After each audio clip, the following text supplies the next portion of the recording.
Chapter 6, Investigation of Possible Conspiracy. This chapter sets forth the findings of the Commission as to whether Lee Harvey Oswald had any accomplices in the planning or execution of the assassination, particularly after the slaying of Oswald by Jack Ruby under the circumstances described in the preceding chapter. Rumors and suspicions developed regarding the existence of a conspiracy to assassinate President Kennedy. As discussed in Appendix 12, many of these rumors were based on a lack of information as to the nature and extent of evidence that Oswald alone fired the shots which killed President Kennedy and wounded Governor Connally. Others of the more widely publicized rumors maintained that Oswald must have received aid from one or more persons or political groups ranging from the far left to the far right of the political spectrum, or from a foreign government, usually either the Castro regime in Cuba or the Soviet Union. The Commission faced substantial difficulties in determining whether anyone conspired with or assisted the person who committed the assassination. Prior to his own death, Oswald had neither admitted his own involvement nor implicated any other persons in the assassination of the president. The problem of determining the existence or non-existence of a conspiracy was compounded because of the possibility of subversive activity by a foreign power. Witnesses and evidence located in other countries were not subject to subpoena as they would have been if they had been located in the United States. When evidence was obtained from a foreign nation, it could not be appraised as effectively as if it had been derived from a domestic source. The Commission has given the closest scrutiny to all available evidence which related or might have related to a foreign country. All such evidence was tested, whenever possible, against the contingency that it had been fabricated or slanted to mislead or confuse. In order to meet its obligations fully, the Commission has investigated each rumor and allegation linking Oswald to a conspiracy which has come to its attention regardless of source. In addition, the Commission has explored the details of Lee Harvey Oswald's activities and life, especially in the months immediately preceding the assassination, in order to develop any investigative lead relevant to the issue of conspiracy. All of Oswald's known writings or other possessions which might have been used for code or other espionage purposes have been examined by either the Federal Bureau of Investigation or the National Security Agency, or both agencies, to determine whether they were so used. In setting forth the results of this investigation, the first section of this chapter reviews the facts related to the assassination itself, previously considered in more detail in Chapter 4. If any conspiracy did exist, it might have manifested itself at some point during Oswald's preparation for the shooting, his execution of the plan, or his escape from the scene of the assassination. The Commission has therefore studied the precise means by which the assassination occurred for traces of evidence that Oswald received any form of assistance in effecting the killing. The second section of the chapter deals more broadly with Oswald's life since 1959. During the period following his discharge from the Marines in 1959, Oswald engaged in several activities which demand close scrutiny to determine whether, through these pursuits, he developed any associations which were connected with the planning or execution of the assassination. Oswald professed commitment to Marxist ideology. He defected to the Soviet Union in 1959. He attempted to expatriate himself and acquire Soviet citizenship, and he resided in the Soviet Union until June of 1962. After his return to the United States, he sought to maintain contacts with the Communist Party, Socialist Workers' Party, and the Fair Play for Cuba Committee. He associated with various Russian-speaking citizens in the Dallas-Fort Worth area, some of whom had resided in Russia. He traveled to Mexico City, where he visited both the Cuban and Soviet embassies 7 weeks before the assassination, and he corresponded with the Soviet embassy in Washington, D.C. In view of these activities, the Commission has instituted a thorough investigation to determine whether the assassination was in some manner directed or encouraged through contacts made abroad or through Oswald's politically oriented activities in this country. The Commission has also considered whether any connections existed between Oswald and certain right-wing activity in Dallas, which, shortly before the assassination, led to the publication of hostile criticism of President Kennedy. The final section of this chapter considers the possibility that Jack Ruby was part of a conspiracy to assassinate President Kennedy. The Commission explored Ruby's background and his activities in the months prior to the assassination, and especially his activities in the 2 days after the assassination, in an effort to determine whether there was any indication that Ruby was implicated in that event. The Commission also sought to ascertain the truth or falsity of assertions that Oswald and Ruby were known to one another prior to the assassination. In considering the question of foreign involvement, the Commission has received valuable assistance from the Department of State, the Central Intelligence Agency, the Federal Bureau of Investigation, and other federal agencies with special competence in the field of foreign investigation. Some of the information furnished by these agencies is of a highly confidential nature. Nevertheless, because the disclosure of all facts relating to the assassination of President Kennedy is of great public importance, the Commission has included in this report all information furnished by these agencies which the Commission relied upon in coming to its conclusions, or which tended to contradict those conclusions. Confidential sources of information, as contrasted with the information itself, have, in a relatively few instances, been withheld. Circumstances surrounding the assassination. Earlier chapters have set forth the evidence upon which the Commission concluded that President Kennedy was fired upon from a single window in the southeast corner of the 6th floor of the Texas School Book Depository, and that Lee Harvey Oswald was the person who fired the shots from this point. As reflected in those chapters, a certain sequence of events necessarily took place in order for the assassination to have occurred as it did. The motorcade traveled past the Texas School Book Depository. Oswald had access to the 6th floor of the building. Oswald brought the rifle into the building. The cartons were arranged at the 6th floor window, and Oswald escaped from the building before the police had sealed off the exits. Accordingly, the Commission has investigated these circumstances to determine whether Oswald received any help from other persons in planning or performing the shooting. Selection of motorcade route. The factors involved in the choice of the motorcade route by the Secret Service have been discussed in Chapter 2 of this report. It was there indicated that after passing through a portion of suburban Dallas, the motorcade was to travel west on Main Street and then to the Trade Mart by way of the Stemmons Freeway, the most direct route from this point. This route would take the motorcade along the traditional parade route through downtown Dallas. It allowed the maximum number of persons to observe the president, and it enabled the motorcade to cover the distance from Love Field to the Trade Mart in the 45 minutes allocated by members of the White House staff planning the president's schedule in Dallas. No member of the Secret Service, the Dallas Police Department, or the local host committee who was consulted felt that any other route would be preferable. To reach Stemmons Freeway from Main Street, it was determined that the motorcade would turn right from Main Street onto Houston Street for 1 block and then left onto Elm Street, proceeding through the triple underpass to the Stemmons Freeway access road. This route took the motorcade past the Texas School Book Depository building on the northwest corner of Elm and Houston Streets. Because of the sharp turn at this corner, the motorcade also reduced its speed. The motorcade would have passed approximately 90 yards further from the depository building and made no turn near the building if it had attempted to reach the Stemmons Freeway directly from Main Street. The road plan in Dealey Plaza, however, is designed to prevent such a turn.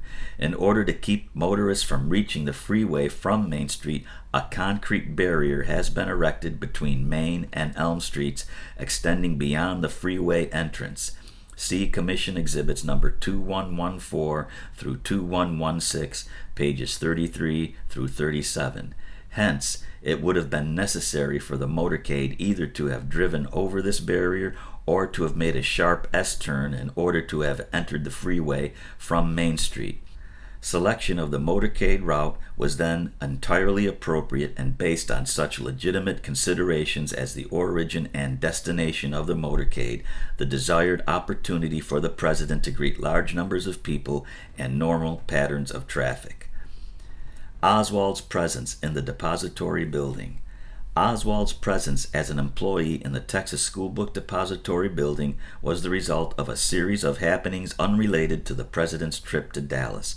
He obtained the depository job after almost 2 weeks of job hunting, which began immediately upon his arrival in Dallas from Mexico on October 3, 1963. At that time, he was in poor financial circumstances, having arrived from Mexico City with approximately $133 or less, and with his unemployment compensation benefits due to expire on October 8th. Oswald and his wife were expecting the birth of their second child, who was in fact born on October 20th. In attempting to procure work, Oswald utilized normal channels, including the Texas Employment Commission. On October 4, 1963, Oswald applied for a position with Paget Printing Corporation, which was located at 1313 Industrial Boulevard, several blocks from President Kennedy's parade route. Oswald favorably impressed the plant superintendent, who checked his prior job references, one of which was Jaggers Childs Stovall, the firm where Oswald had done photography work from October 1962 to April 1963. The following report was written by Paget's plant superintendent on the reverse side of Oswald's job application. Bob Stovall does not recommend this man. He was released because of his record as a troublemaker, his communistic tendencies. Oswald received word that Paget Printing had hired someone else. Oswald's employment with the Texas School Book Depository came about through a chance conversation on Monday, October 14th, between Ruth Payne, with whom his family was staying while Oswald was living in a rooming house in Dallas, and two of Mrs. Payne's neighbors. During a morning conversation over coffee at which Marina Oswald was present, Oswald's search for employment was mentioned. The neighbors suggested several places where Oswald might apply for work. One of the neighbors present, Linnie Mae Randall, said that her brother had recently been hired as a school book order filler at the Texas School Book Depository, and she thought the depository might need additional help. She testified, and of course, just being neighborly and everything, we felt sorry for Marina because her baby was due right away, as we understood it, and he didn't have any work. When Marina Oswald and Mrs. Payne returned home, Mrs. Payne promptly telephoned the Texas School Book Depository and spoke to Superintendent Roy Truly, whom she did not know. Truly agreed to interview Oswald, who at the time was in Dallas seeking employment. When Oswald called that evening, Mrs. Payne told him of her conversation with Truly. The next morning, Oswald went to the Texas School Book Depository, where he was interviewed and hired for the position of order filler. On the same date, the Texas Employment Commission attempted to refer Oswald to an airline company which was looking for baggage and cargo handlers at a salary which was $100 per month higher than that offered by the depository company. The Employment Commission tried to advise Oswald of this job at 10:30 a.m. on October 16, 1963. Since the records of the commission indicate that Oswald was then working, it seems clear that Oswald was hired by the depository company before the higher-paying job was available. It is unlikely that he ever learned of this secondary opportunity.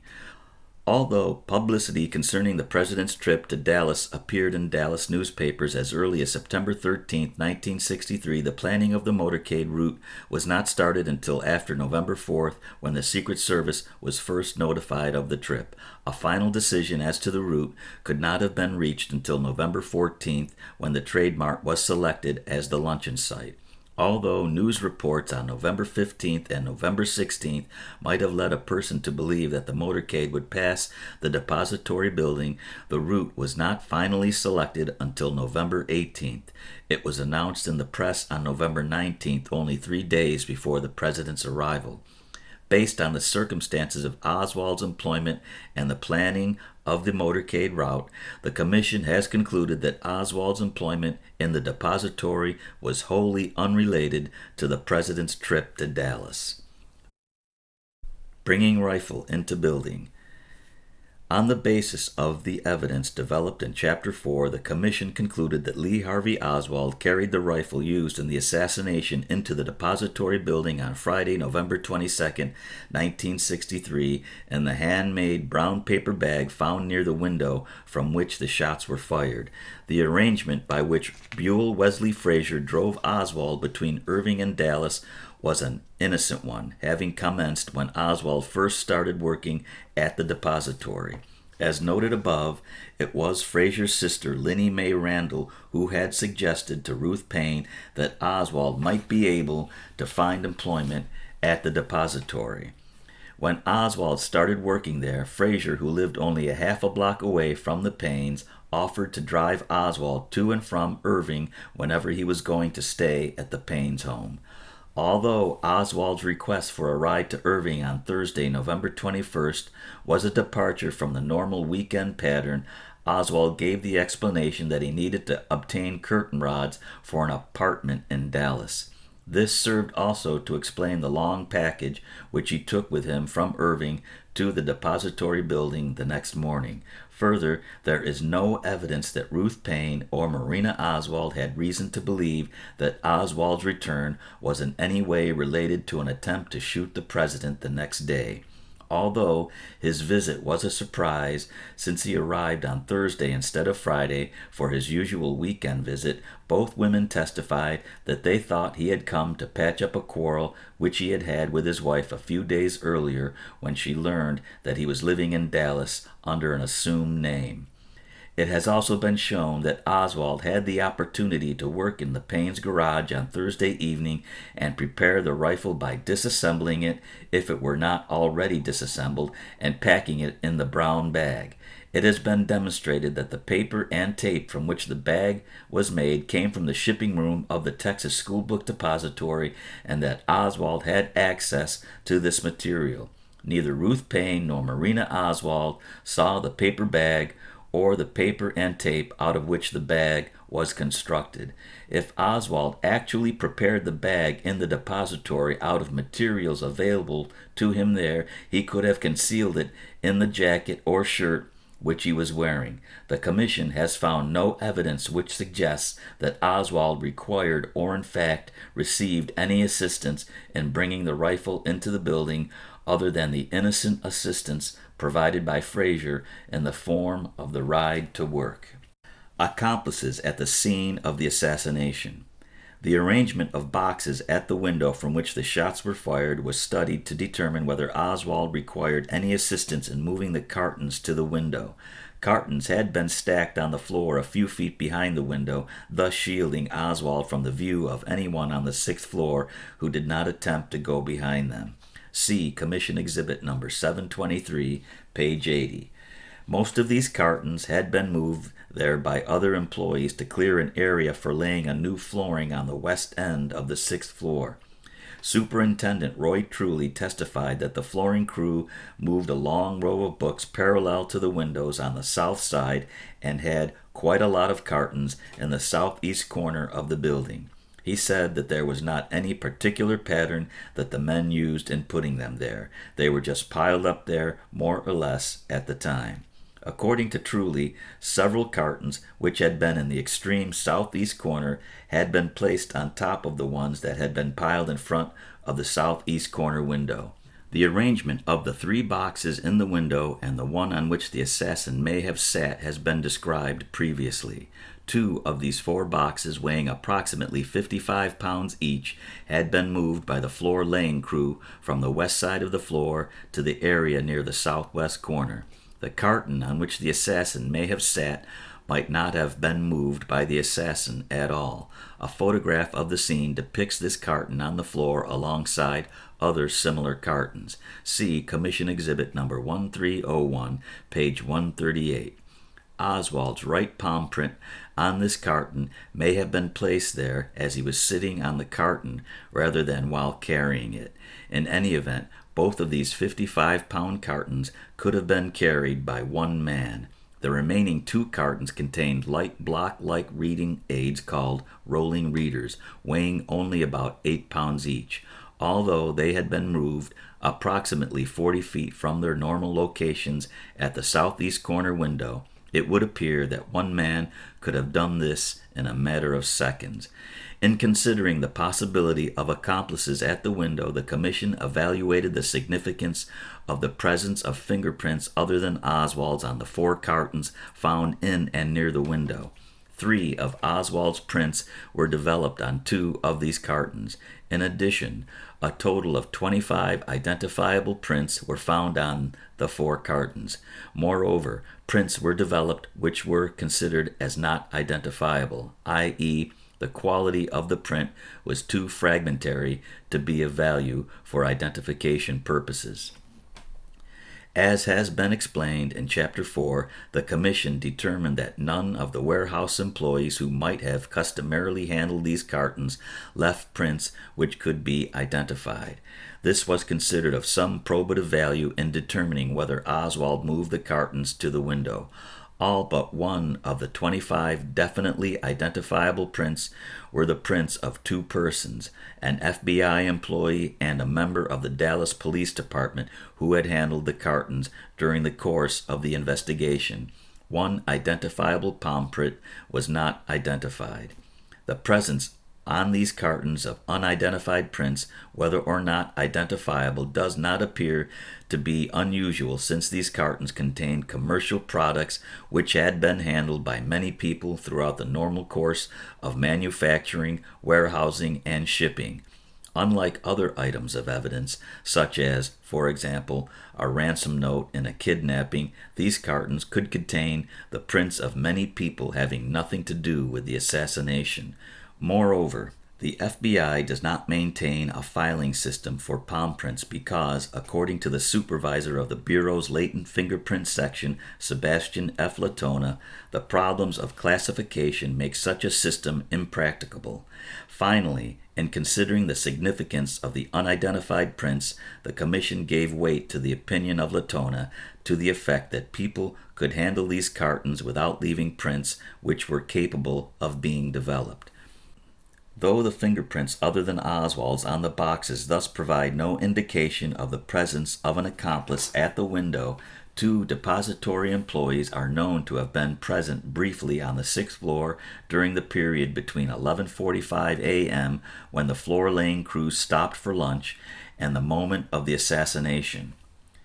One of these was Charles Givens, a member of the floor laying crew who went down on the elevator with the others and then returned to the 6th floor to get his jacket and cigarettes. He saw Oswald walking away from the southeast corner, but saw no one else on the 6th floor at that time. He then took one of the elevators back to the 1st floor at approximately 11:55 a.m. Bonnie Ray Williams, who was also working with the floor laying crew, returned to the 6th floor at about noon to eat his lunch and watch the motorcade. He looked out on Elm Street from a position in the area of the 3rd or 4th set of windows from the east wall. At this point, he was approximately 20-30 feet away from the southeast corner window. He remained for about 5, 10, maybe 12 minutes, eating his lunch, which consisted of chicken and a bottle of soda pop. Williams saw no one on the 6th floor during this period, although the stacks of books prevented his seeing the east side of the building. After finishing his lunch, Williams took the elevator down because no one had joined him on the 6th floor to watch the motorcade. He stopped at the 5th floor, where he joined Harold Norman and James Jarman Jr., who watched the motorcade with him from a position on the 5th floor directly below the point from which the shots were fired. Williams left the remains of his lunch, including chicken bones and a bottle of soda, near the window where he was eating. Several witnesses outside the building claimed to have seen a person in the southeast corner window of the sixth floor. As has already been indicated, some were able to offer better descriptions than others, and one, Howard L. Brennan, made a positive identification of Oswald as being the person at the window. Although there are differences among these witnesses with regard to their ability to describe the person they saw, none of these witnesses testified to seeing more than one person in the window. One witness, however, offered testimony which, if accurate, would create the possibility of an accomplice at the window at the time of the assassination. The witness was 18-year-old Arnold Rowland, who testified in great detail concerning his activities and observations on November 22, 1963. He and his wife were awaiting the motorcade standing on the east side of Houston Street between Main and Elm when he looked toward the depository building and noticed a man holding a rifle standing back from the southwest corner window on the sixth floor. The man was rather slender in proportion to his size and of light complexion with dark hair. Rowland said that his wife was looking elsewhere at the time, and when they looked back to the window, the man was gone from our vision. They thought the man was most likely someone protecting the president. After the assassination, Rowland signed an affidavit in which he told of seeing this man, although Rowland was unable to identify him. When Rowland testified before the commission on March 10, 1964, he claimed for the first time to have seen another person on the sixth floor. Rowland said that before he had noticed the man with the rifle on the southwest corner of the sixth floor, he had seen an elderly Negro man hanging out that window on the southeast corner of the sixth floor. Rowland described the Negro man as very thin, an elderly gentleman, bald or practically bald, very thin hair if he wasn't bald, between 50 and 60 years of age, 5 feet 8 inches to 5 feet 10 inches tall, with fairly dark complexion. Rowland claimed that he looked back 2 or 3 times and noticed that the man remained until 5 or 6 minutes prior to the time the motorcade came. Rowland did not see him thereafter. He made no mention of the Negro man in his affidavit, and while he said he told FBI agents about the man in the southeast corner window when interviewed on the Saturday and Sunday following the assassination, no such statement appears in any FBI report. Mrs. Rowland testified that her husband never told her about seeing any other man on the sixth floor except the man with the rifle in the southwest corner that he first saw. She also was present during Rowland's interview with representatives of the FBI and said she did not hear him make any such statement, although she also said that she did not hear everything that was discussed. Mrs. Rowland testified that after her husband first talked about seeing a man with the rifle, she looked back more than once at the depository building and saw no person looking out of any window on the sixth floor. She also said that, at times, my husband is prone to exaggerate. Because of inconsistencies in Rowland's testimony and the importance of his testimony to the question of a possible accomplice, the commission requested the FBI to conduct an inquiry into the truth of a broad range of statements made by Rowland to the commission. The investigation showed that numerous statements by Rowland concerning matters about which he would not normally be expected to be mistaken, such as subjects he studied in school, grades he received, whether or not he had graduated from high school, and whether or not he had been admitted to college, were false. The only possible corroboration for Rowland's story is found in the testimony of Roger D. Craig, a deputy sheriff in Dallas County, whose testimony on other aspects of the case has been discussed in Chapter 4. Craig claimed that about 10 minutes after the assassination, he talked to a young couple, Mr. and Mrs. Rowland, and the boy said he saw 2 men on the 6th floor of the book depository building over there. One of them had a rifle with a telescopic sight on it, but he thought that they were Secret Service agents or guards and didn't report it. This was about, he said, 15 minutes before the motorcade ever arrived. According to Craig, Rowland said that he looked back a few minutes later and the other man was gone and there was just one man. the man with the rifle.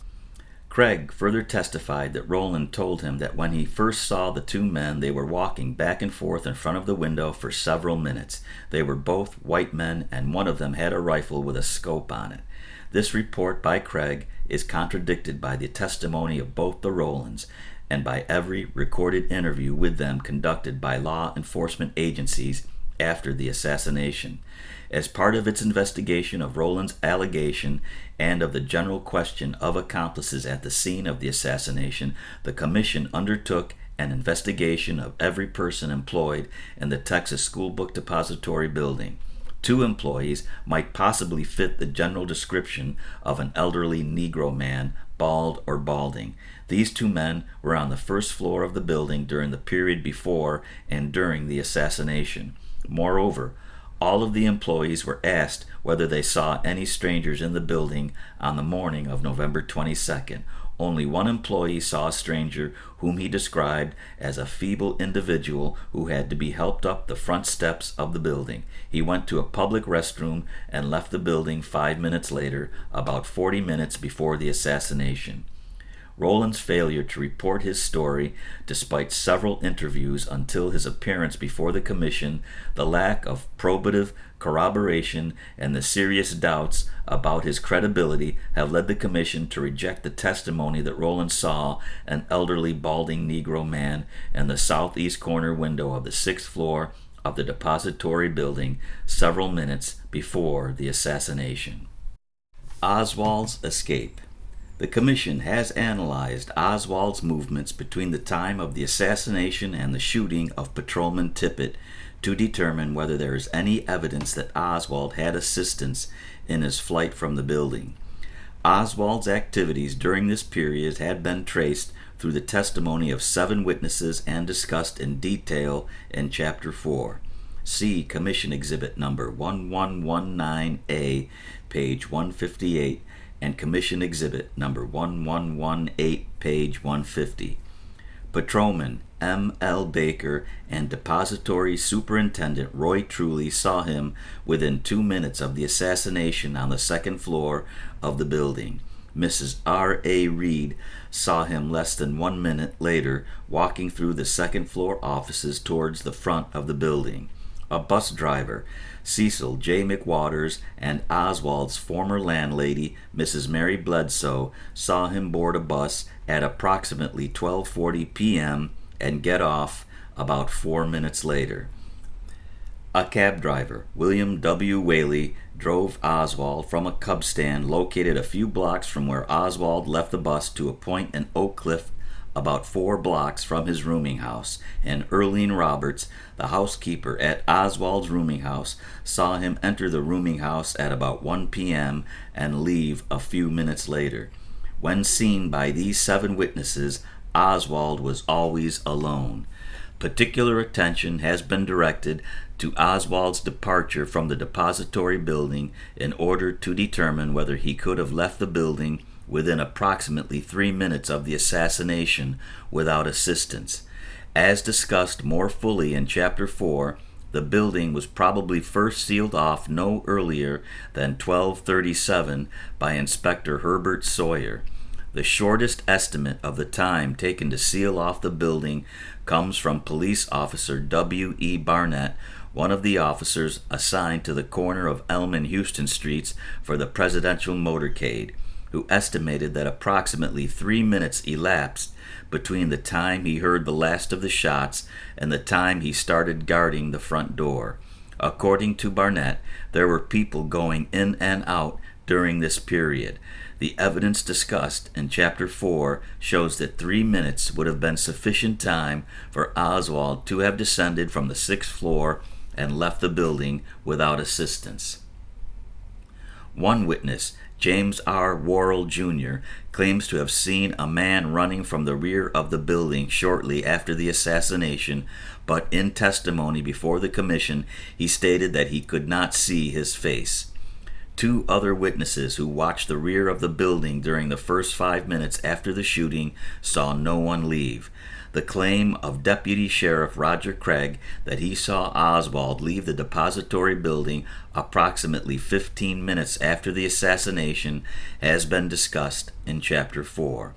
Although Craig may have seen someone enter a station wagon 15 minutes after the assassination, the person he saw was not Lee Harvey Oswald, who was far removed from the building at that time.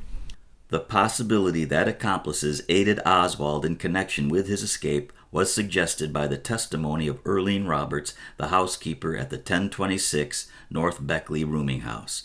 She testified that about 1 p.m. on November 22nd, after Oswald had returned to the rooming house, a Dallas police car drove slowly by the front of the 1026 North Beckley premise and stopped momentarily. She said she heard its horn several times. Mrs. Roberts stated that the occupants of the car were not known to her, even though she had worked for some policemen who would occasionally come by.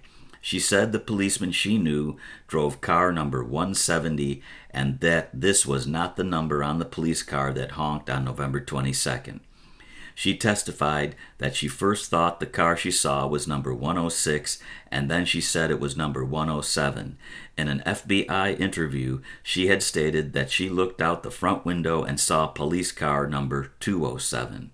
Investigation has not produced any evidence that there was a police vehicle in the area of 1026 North Beckley at about 1 p.m. on November 22nd. Squad car 207 was at the Texas School Book Depository building, as was car 106.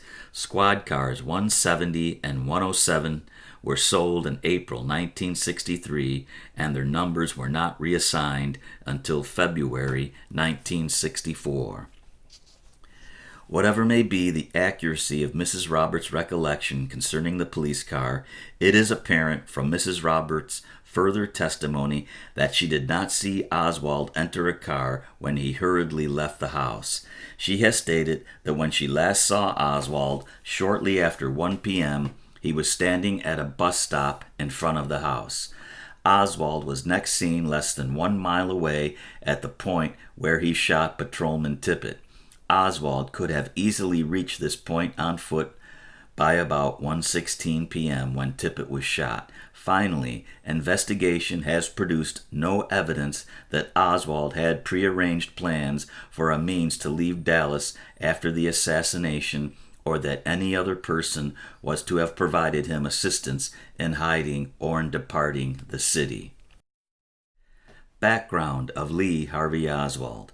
Finding no evidence in the circumstances immediately surrounding the assassination that any person other than Lee Harvey Oswald was involved in the killing of the president, the commission directed an intensive investigation into his life for the purpose, among others, of detecting any possible traces that at some point he became involved in a conspiracy culminating in the deed of November 22, 1963. As a product of this investigation, the Commission has compiled a detailed chronological biography of Oswald, which is set forth as Appendix 13. Study of the period from Oswald's birth in 1939 to his military service from 1956 to 1959 has revealed no evidence that he was associated with any type of sinister or subversive organization during that period. Though his personality and political views took shape during these early years, the events of that period are significant primarily to an understanding of the personality of Lee Harvey Oswald and are discussed in that connection in Chapter 7. Beginning with his preparation for defection to the Soviet Union in 1959, however, Oswald engaged in several activities which required close scrutiny by the Commission. In an appraisal of Oswald's actions since 1959 for the purpose of determining whether he was part of a conspiracy, several aspects of his background and character must be borne in mind. He was young, inexperienced, and had only a limited education. As will be more fully discussed in Chapter 7, he was unable to establish relationships with others and had a resentment for authority and any discipline flowing from it. While he demonstrated the ability to act secretively and alone without regard to the consequences to himself, as in his defection to the Soviet Union, he does not appear to have been the kind of person whom one would normally expect to be selected as a conspirator. Residence in the Soviet Union. Lee Harvey Oswald was openly committed to Marxist ideology. He defected to the Soviet Union in 1959 and resided there until June of 1962, eventually returning to the United States with a Russian wife. In order to evaluate rumors and speculations that Oswald may have been an agent of the Soviet Union, the Commission investigated the facts surrounding Oswald's stay in Russia. The Commission was thus fulfilling its obligation to probe all facts of possible relevance to the assassination and does not suggest by this investigation that the rulers of the Soviet Union believed that their political interests would be advanced by the assassination of President Kennedy. On this question, the Secretary of State testified before the Commission on June 10, 1964, as follows. I have seen no evidence that would indicate to me that the Soviet Union considered that it had an interest in the removal of President Kennedy or that it was in any way involved in the removal of President Kennedy. I have not seen or heard of any scrap of evidence indicating that the Soviet Union had any desire to eliminate President Kennedy, nor in any way participated in any such event. Now, standing back and trying to look at that question objectively, despite the ideological differences between our two great systems, I can't see how it could be to the interest of the Soviet Union to make any such effort. I do think that the Soviet Union, again, objectively considered, has an interest in the correctness of state relations. This would be particularly true among the great powers, with which the major interests of the Soviet Union are directly engaged. I think that although there are grave differences between the communist world and the free world, between the Soviet Union and other major powers, that even from their point of view, there needs to be some shape and form to international relations, that it is not in their interest to have this world's structure dissolve into complete anarchy, that great states, and particularly nuclear powers, have to be in a position to deal with each other, to transact business with each other, to try to meet problems with each other, and that requires the maintenance of correct relations and access to the leadership on all sides.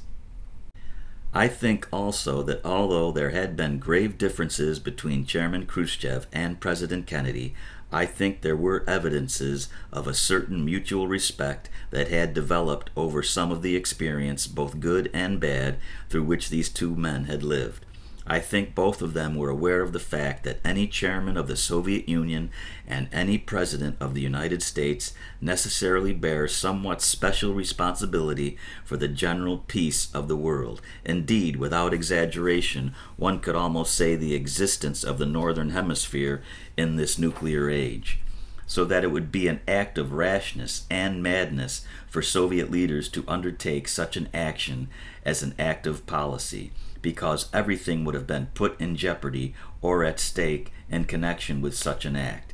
It has not been our impression that madness has characterized the actions of the Soviet leadership in recent years.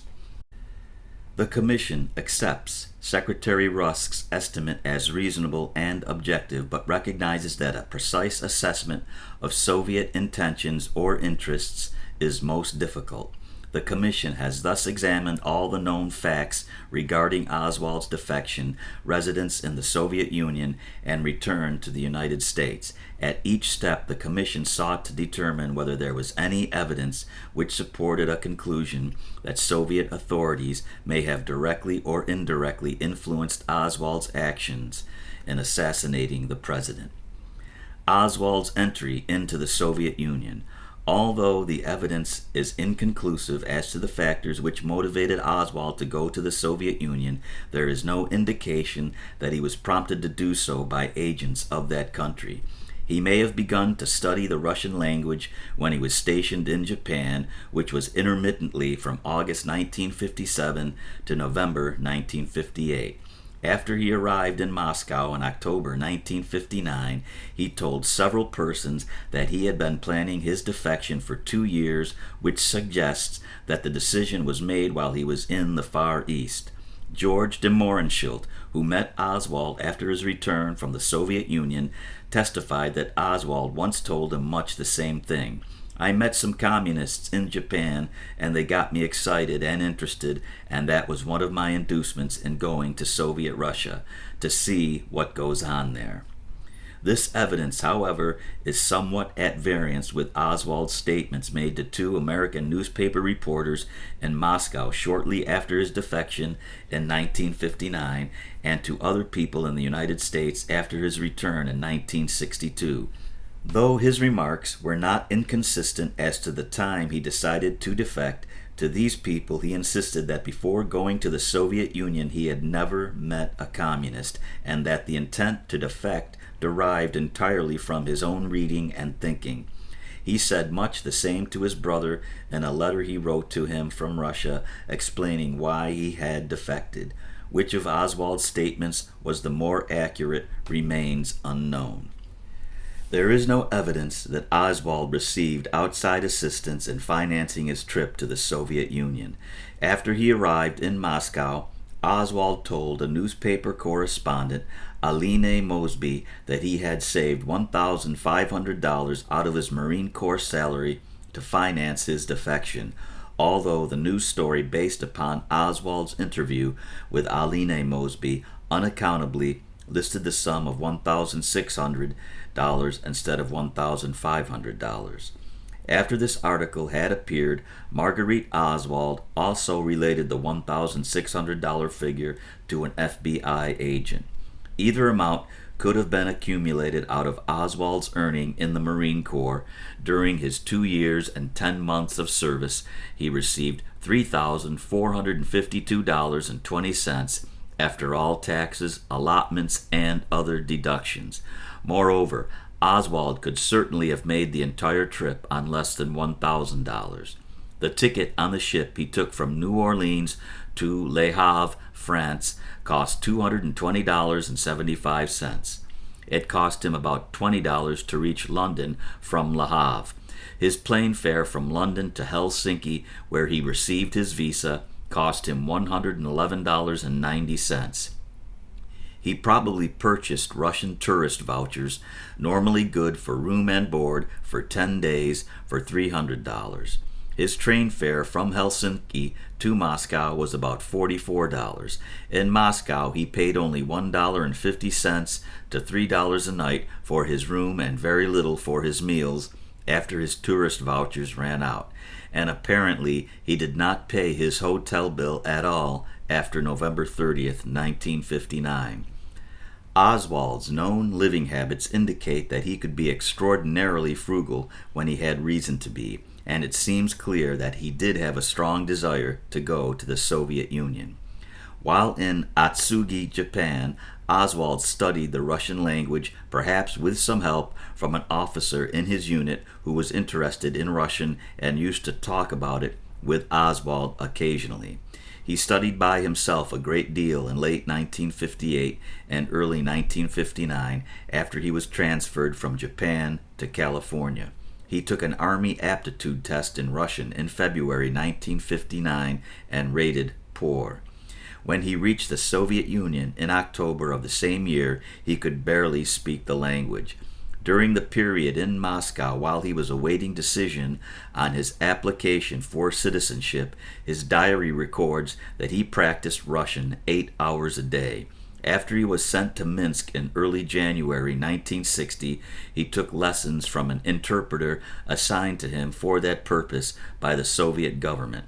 Marina Oswald, said that by the time she met him in March 1961, he spoke the language well enough so that at first she thought he was from one of the Baltic areas of her country because of his accent. She stated that his only defects were that his grammar was sometimes incorrect and that his writing was never good. Thus, the limited evidence provides no indication that Oswald was recruited by Soviet agents in the Far East with a view toward defection and eventual return to the United States. Moreover, on its face, such a possibility is most unlikely. If Soviet agents had communicated with Oswald while he was in the Marine Corps, one of the least probable instructions they would have given him would have been to defect. If Oswald had remained a Marine radar specialist, he might at some point have reached a position of value as a secret agent. However, his defection and the disloyal statements he made publicly in connection with it eliminated the possibility that he would ever gain access to confidential information or programs of the United States. The very fact that he defected, therefore, is itself persuasive evidence that he was not recruited as an agent prior to his defection. The Commission has investigated the circumstances under which Oswald obtained a visa to enter the Soviet Union for possible evidence that he received preferential treatment in being permitted to enter the country. Oswald left New Orleans, Louisiana for Europe on September 20th, 1959, having been released from active duty in the Marine Corps on September 11th, 1959.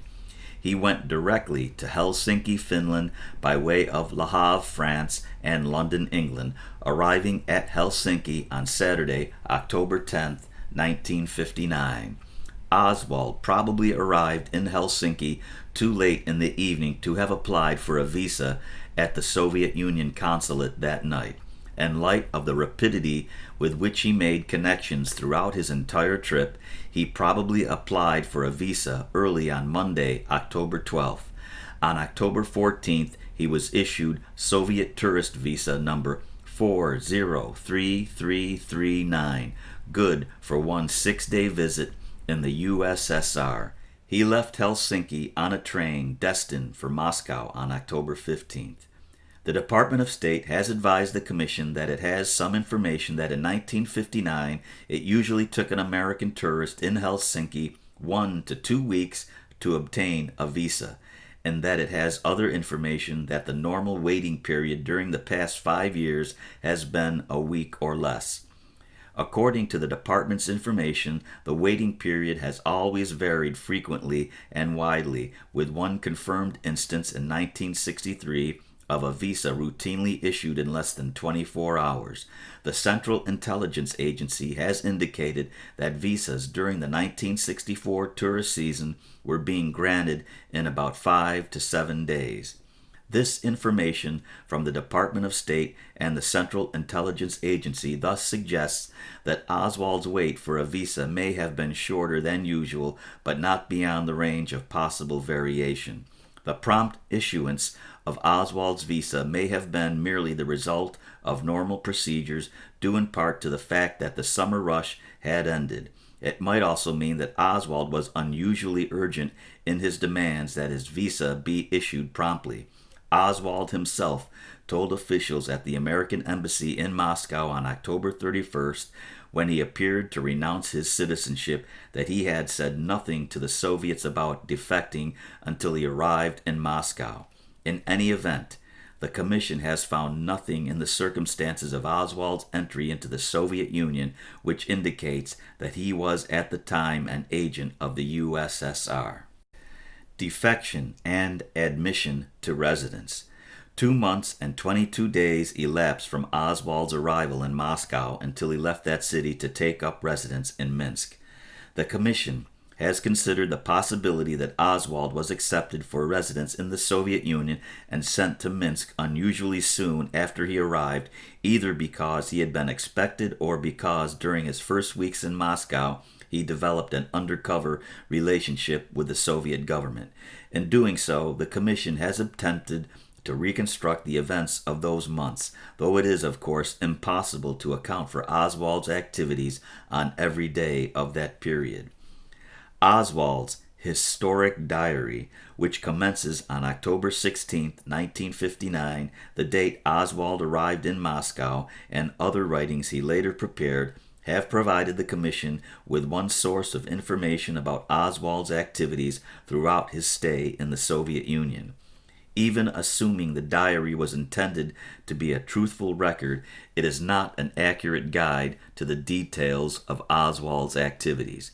Oswald seems not to have been concerned about the accuracy of dates and names, and apparently made many of his entries subsequent to the date the events occurred. Marina Oswald testified that she believed that her husband did not begin to keep the diary until he reached Minsk, 3 months after his arrival in Russia, and scraps of paper found in Oswald's possession containing much the same information as appears in his diary suggest that he transcribed the entries into the diary at a later time. The substance of Oswald's writings has been carefully examined for the consistency with all other related information available to the Commission. In addition, the writings have been checked for handwriting and for consistency of style, grammar, and spelling with earlier and later writings which are known to be his. No indication has been found that entries were written or coached by other persons. However, the most reliable information concerning the period Oswald spent in Moscow in the latter part of 1962 comes from the records of the American Embassy in Moscow, the testimony of embassy officials, and the notes of 2 American newspaper reporters, Aline Mosby and Priscilla Johnson, who interviewed Oswald during this period. Oswald's correspondence with his brother and mother has also been relied upon for some relatively minor information. The findings upon which the Commission based its conclusion concerning Soviet involvements in the assassination were supported by evidence other than material provided by the Soviet Union or Oswald's writings.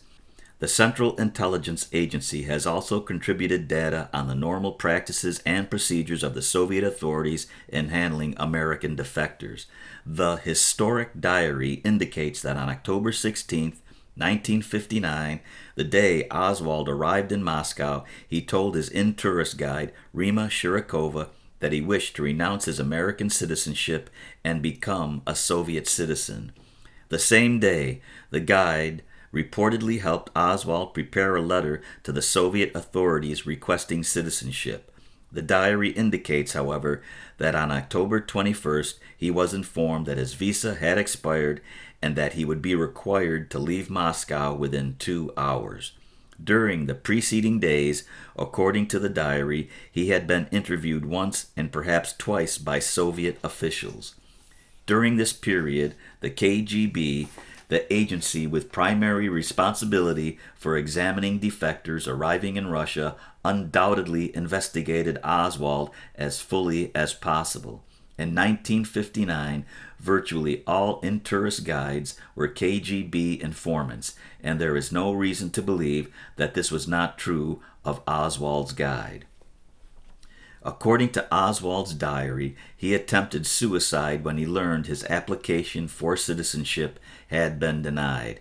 If true, this would seem to provide strong evidence that, at least prior to October 21st, there was no undercover relationship between Oswald and the Soviet government.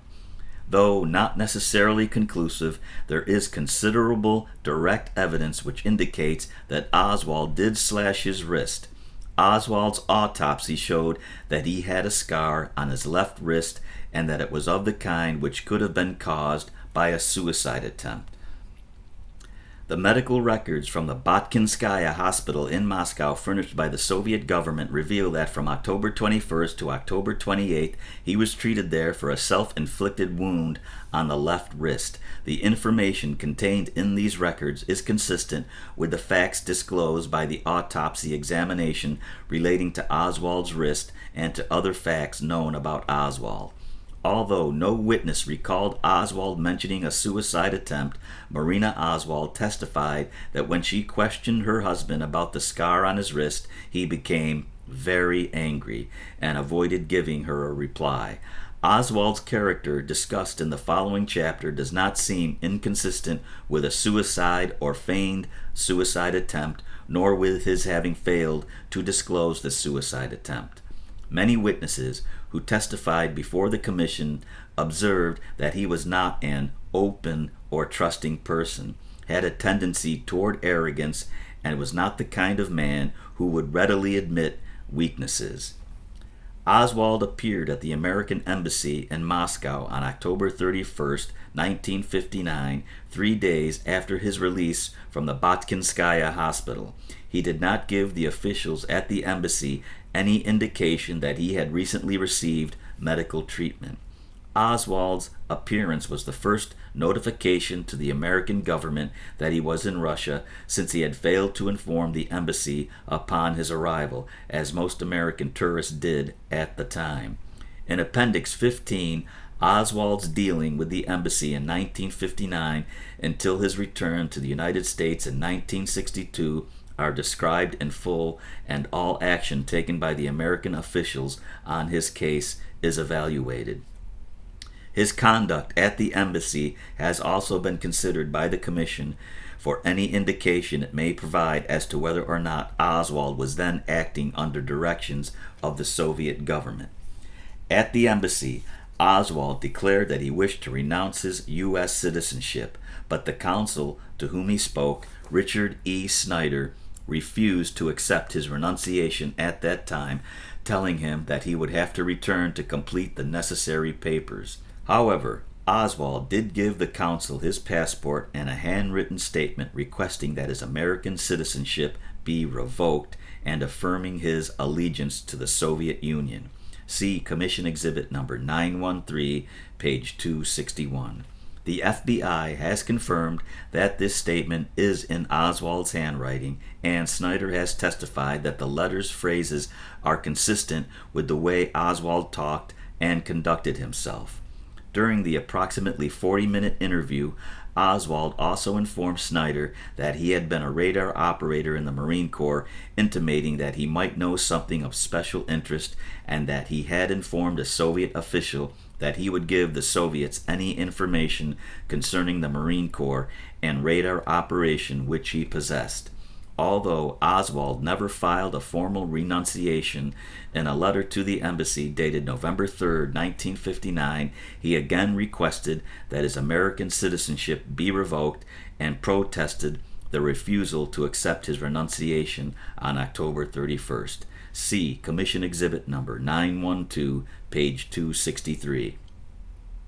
While at the embassy and in a subsequent interview with an American journalist, Oswald displayed familiarity with communist ideological arguments, which led those with whom he spoke to speculate that he may have received some instruction from Soviet authorities. Oswald's familiarity with the law regarding renunciation of citizenship, observed by both embassy officials, could also be construed as a sign of coaching by Soviet authorities. However, Oswald is known to have been an avid reader, and there is evidence that he had read communist literature without guidance while in the Marine Corps and before that time. After his arrival in Moscow, Oswald most probably had discussions with his in-tourist guide and others, but none of the Americans with whom he talked in Moscow felt that his conversations necessarily revealed any type of formal training. The historic diary indicates that Oswald did not tell his guide that he intended to visit the embassy because he feared she would disapprove. See Commission Exhibit number 24, page 264. Though Oswald gave Snyder the impression of an intelligent person who spoke in a manner and on a level which seemed to befit his apparent level of intelligence, correspondent Priscilla Johnson, who spent about 5 hours talking with him, received a much less favorable impression. He liked to create the pretense, the impression that he was attracted to abstract discussion and was capable of engaging in it, and was drawn to it. But it was like pricking a balloon. I had the feeling that if you really did engage him on this ground, you very quickly would discover that he didn't have the capacity for a logical, sustained argument about an abstract point on economics or on non-economic, political matters, or any matter philosophical. A comparison of the formal note Oswald handed Snyder and his letter of November 3rd with the provisions of Section 349A of the Immigration and Nationality Act suggests that Oswald had read the statute but understood it imperfectly. He apparently was trying to use 3 out of the 4 ways set out in the statute to surrender his citizenship, but he succeeded in none. Moreover, persuasive evidence that Oswald's conduct was not carefully coached by Soviet agents is provided by some of his actions at the embassy. The single statement which probably caused Oswald the most future trouble was his declaration that he had already volunteered to a Soviet official that he would, if asked, tell the Soviet government all that he knew about his job in radar as a Marine. Certainly, a statement of this type would prejudice any possibility of his being an effective pro-communist agent. Further, though unquestionably evidencing anti-American sentiments, Oswald's behavior at the embassy, which brought him exceedingly close to expatriation, was unlikely to have increased his value in any capacity to the Soviet Union. Richard E. Snyder, the official who interviewed Oswald on October 31st, testified that he had every reason to believe that Oswald would have carried through a formal and therefore effective renunciation of his American citizenship immediately if he had let him. However, as a defector, Oswald could have had considerable propaganda value without expatriating himself, and if he had expatriated himself, his eventual return to the United States would have been much more difficult and perhaps impossible. If Snyder's assessment of Oswald's intentions is accurate, it thus tends to refute the suggestion that Oswald was being coached by the Soviets. In addition, reporters noticed Oswald's apparent ambivalence in regard to renouncing his citizenship, stormily demanding that he be permitted to renounce while failing to follow through by completing the necessary papers, behavior which might have detracted from his propaganda value. According to Oswald's historic diary and the documents furnished to the commission by the Soviet government, Oswald was not told that he had been accepted as a resident of the Soviet Union until about January 4th, 1960. Although on November 13th and 16th, Oswald informed Aline Mosby and Priscilla Johnson that he had been granted permission to remain in the country indefinitely. The diary indicates that at that time he had been told only that he could remain until some solution is found with what to do with me. The diary is more consistent with the letter Oswald wrote to his brother Robert on December 17, saying that he was then, more than a month after he saw Johnson and Mosby, about to leave his hotel, and with some later correspondence with his mother. Oswald mailed a short note to his mother, which he received in Texas on January 5th. That same day, she mailed a money order to him in Moscow, but it apparently got there too late because she received it back unopened on February 25th. Oswald's conflicting statement to the correspondence also seemed reconcilable with his very apparent desire to appear important to others. Moreover, so long as Oswald continued to stay in a hotel in Moscow, the inference is that the Soviet authorities had not yet decided to accept him. This inference is supported by information supplied by the CIA on the handling of other defectors in the Soviet Union. Thus, the evidence is strong that Oswald waited at least until November 16th when he saw Miss Johnson, and it is probable that he was required to wait until January 4th, a little over 2.5 months from October 16th, before his application to remain in Russia was granted.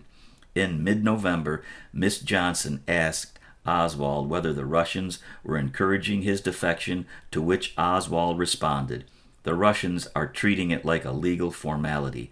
They don't encourage you and they don't discourage you." And when the Soviet government finally acted, Oswald did not receive Soviet citizenship as he had requested, but merely permission to reside in Russia on a year-to-year basis.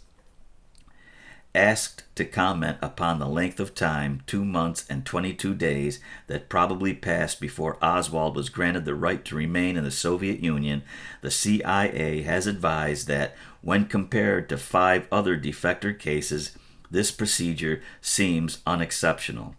Similarly, the Department of State reports that its information indicated that a 2-month waiting period is not unusual. The full response of the CIA is as follows.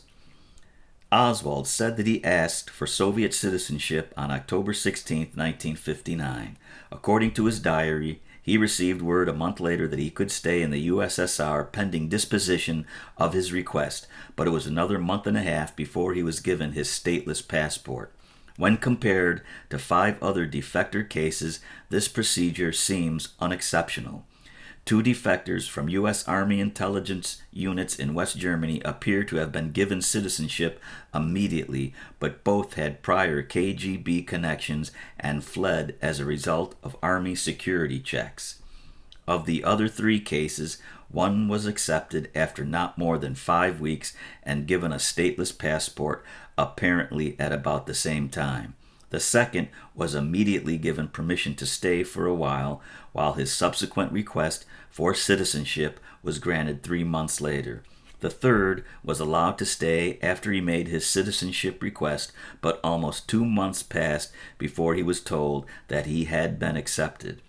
Although the Soviet Ministry of Foreign Affairs soon after told the U.S. Embassy that he was a Soviet citizen, he did not receive his document until 5 or 6 months after initial application. We know of only one case in which an American asked for Soviet citizenship but did not take up residence in the USSR.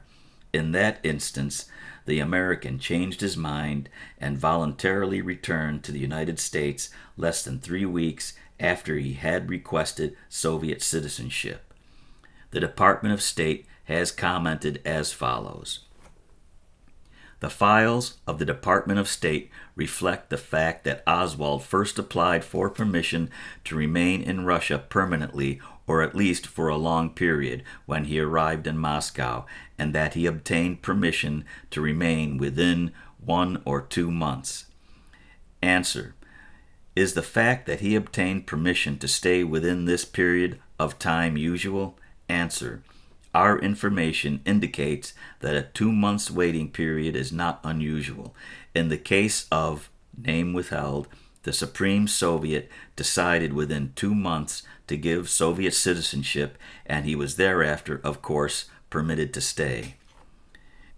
B. Can you tell us what the normal procedures are under similar circumstances? Answer: it is impossible for us to state any normal procedures. The Soviet government never publicizes the proceedings in these cases or the reasons for its action. Furthermore, it is, of course, extremely unusual for an American citizen to defect. The information relating to Oswald's suicide attempt indicates that his application to remain in the Soviet Union was probably rejected about 6 days after his arrival in Moscow. Since the KGB is the Soviet agency responsible for the initial handling of all defectors, it seems likely that the original decision not to accept Oswald was made by the KGB. That Oswald was permitted to remain in Moscow after his release from the hospital suggests that another ministry of the Soviet government may have intervened on his behalf. This hypothesis is consistent with entries in the historic diary commenting that the officials Oswald met after his hospital treatment were different from those with whom he had dealt before. The most plausible reason for any such intervention may well have been apprehension over the publicity that would follow the rejection of a devout convert to the communist cause. Oswald's life in Minsk. According to the historic diary and documents received from the Soviet government, Oswald resided in the city of Minsk from January 1960 until June 1962. Oswald's life in Minsk is the portion of his life concerning which the least is known. The primary sources of information are Oswald's own writings and the testimony of Marina Oswald. Other evidence, however, establishes beyond doubt that Oswald was in fact located in Minsk on at least 2 occasions. The Commission has obtained 2 photographs which were taken by American tourists in Minsk in August 1961, in which Oswald appears. The tourists did not know Oswald, nor did they speak with him. They remembered only that several men gathered near their car. See Kramer Exhibit 1, page 268. In addition, Oswald was noticed in Minsk by a student who was traveling with the University of Michigan band on a tour of Russia in the spring of 1961. Oswald corresponded with the American embassy in Moscow from Minsk and wrote letters from Minsk to his family in the United States. Oswald and his wife have many photographs taken of themselves which show Minsk backgrounds and persons who are identifiable as residents of Minsk. After he returned to the United States, Oswald conversed about the city with Russian-born American citizens who were familiar with it. Marina Oswald is also familiar with the city. The Commission has also been able independently to verify the existence in Minsk of many of the acquaintances of Oswald and his wife, whom they said they knew there. See Commission Exhibits numbers 1392, 1395, 2606, 2609, 2612, and 2623, pages 270 and 271. Once he was accepted as a resident alien in the Soviet Union, Oswald was given considerable benefits which ordinary Soviet citizens in his position in society did not have.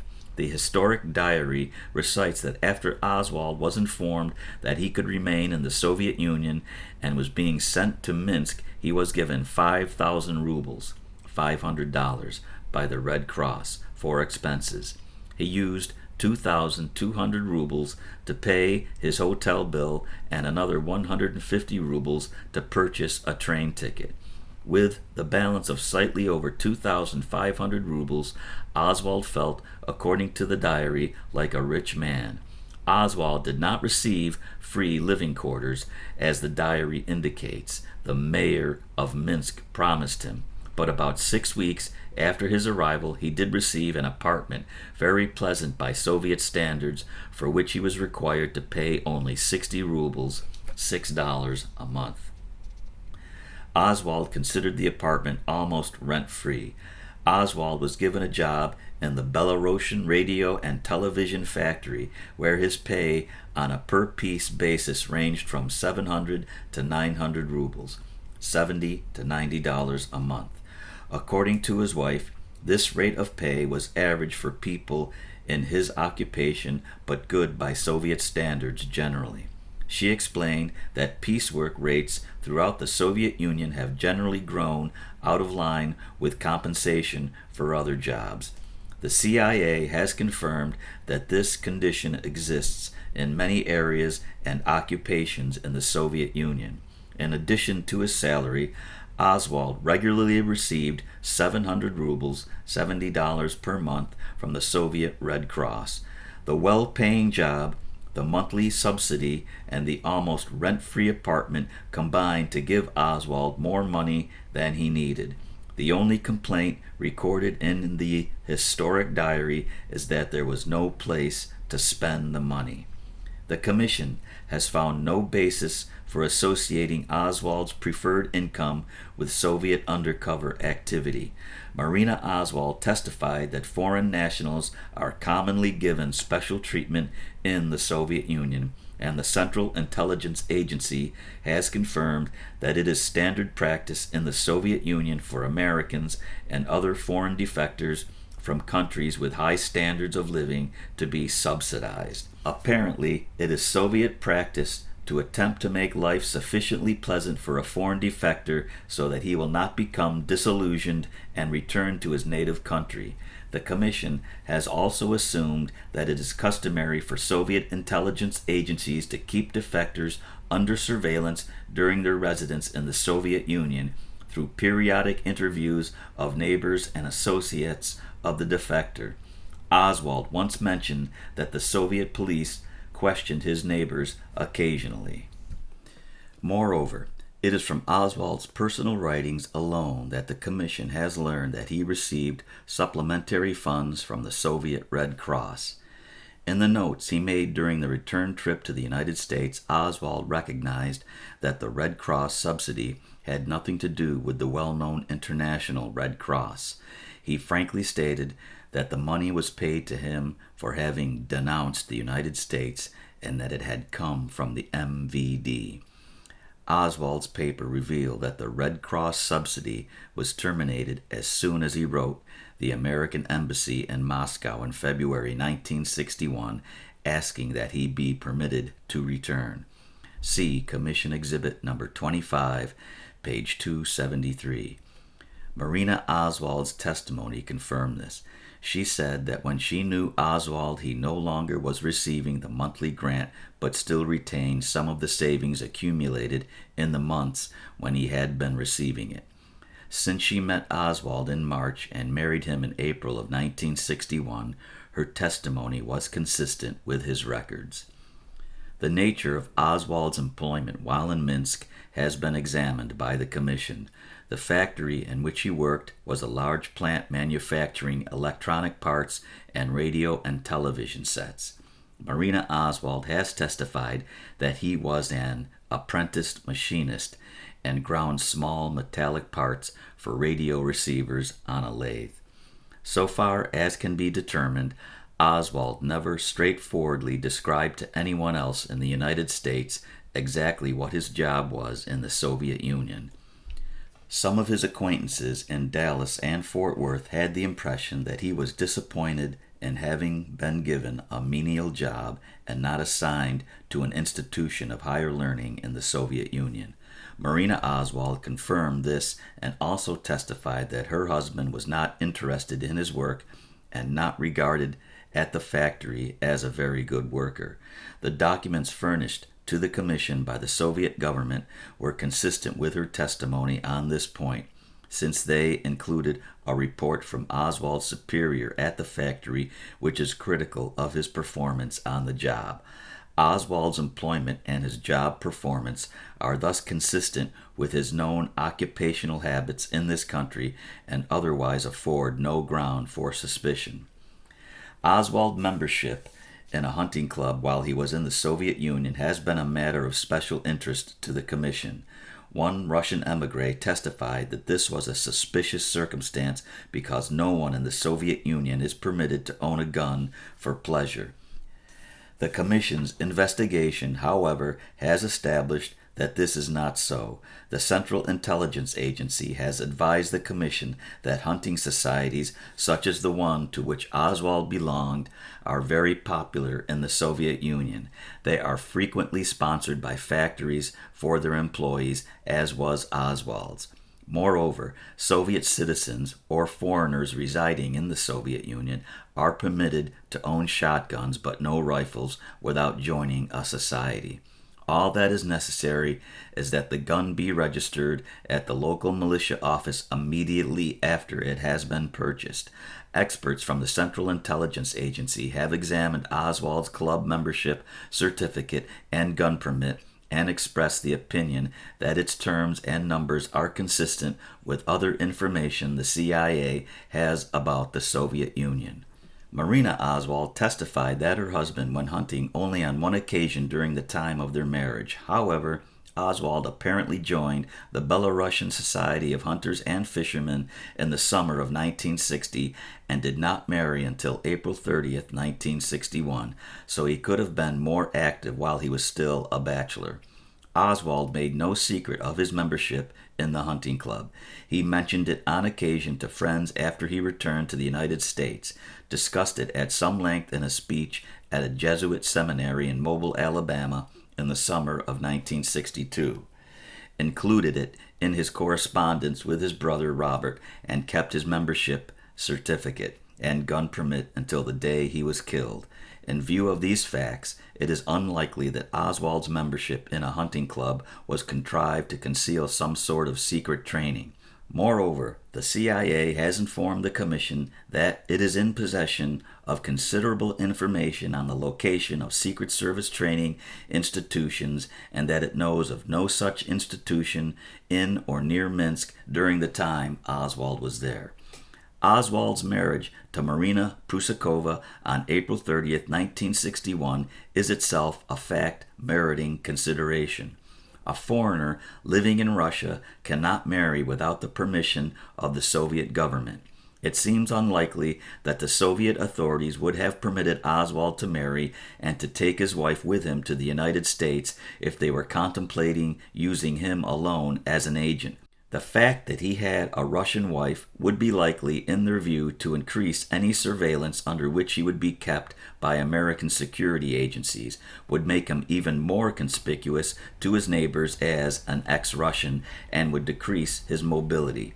A wife's presence in the United States would also constitute a continuing risk of disclosure. On the other hand, Marina Oswald's lack of English training and her complete ignorance of the United States and its customs would scarcely recommend her to the Soviet authorities as one member of an agent team to be sent to the United States on a difficult and dangerous foreign enterprise.